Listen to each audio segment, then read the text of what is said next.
আসসালামু আলাইকুম, welcome to my channel Ayesha ইবনা। সামনে যেহেতু কোরবানি, তাহলে তো মাংসের কিছু একটা তৈরি করতেই হয়।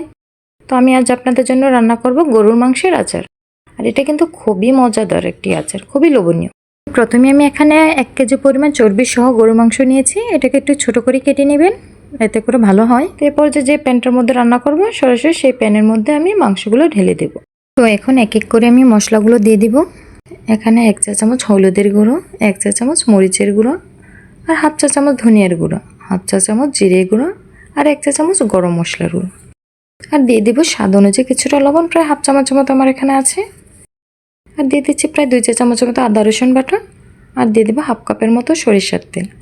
এটা যেহেতু আচার, তো সেক্ষেত্রে সরিষার তেলটা দেওয়াটাই ভালো হয়, এতে করে আচারের টেস্টটা খুব ভালো আসে। সয়াবিন তেলটা না দেওয়াটাই ভালো।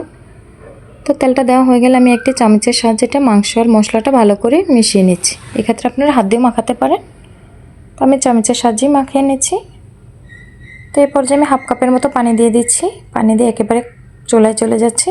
চুলার মধ্যে আমি ঢাকা দিয়ে এটাকে 5 মিনিটের জন্য রান্না করব। তো 5 মিনিট পরে যে দেখুন, তো এখন আমি মাংসগুলো নাড়াচাড়া করে উল্টে পাল্টে দিচ্ছি। তো কিছুক্ষণ নাড়াচাড়া করার পরে আমি আবারও ঢাকা দিয়ে এটাকে প্রায় 15 মিনিটের জন্য রান্না করব।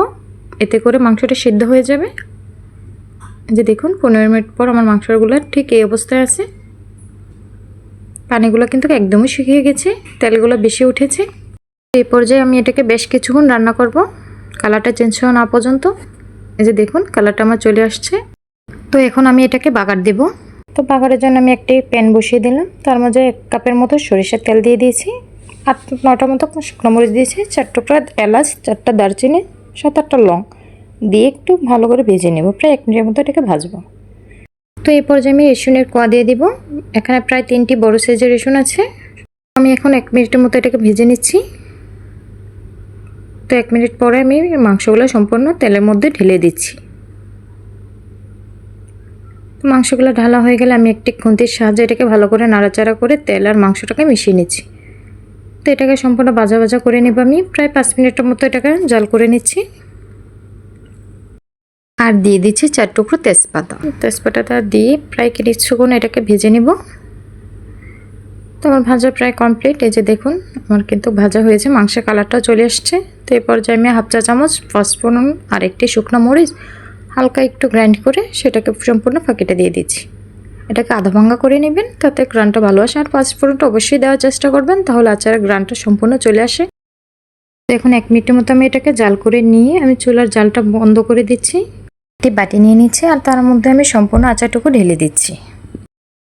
তো এই যে দেখুন, হয়ে গেল আমার গরুর মাংসের আচার। মাংসটা কিন্তু খুবই সফট হয়েছে। এই যে দেখুন, হাতে চাপ দিলেই মাংসটা ভেঙে যাচ্ছে। আর রসুনের কোয়াটাও কিন্তু খুবই সফট, একদম মোলায়েম হয়েছে। এটা কিন্তু নর্মাল ফ্রিজে রেখে আপনারা 6 মাসের মতো সংরক্ষণ করতে পারবেন। আর এটা ভাত, খিচুড়ি বা মুড়ি মাখা দিয়ে খেতে কিন্তু খুবই ভালো লাগে। এতক্ষণ আমার সাথে থাকার জন্য আপনাদের সকলকে অসংখ্য ধন্যবাদ। আর আমার রেসিপিটা যদি আপনাদের ভালো লেগে থাকে, প্লিজ আমার চ্যানেলটাকে সাবস্ক্রাইব করে দিবেন আর লাইক দিয়ে আমার পাশে থাকবেন। সকলে ভালো থাকবেন, সকলকে ভালো রাখার চেষ্টা করবেন। আল্লাহ হাফেজ।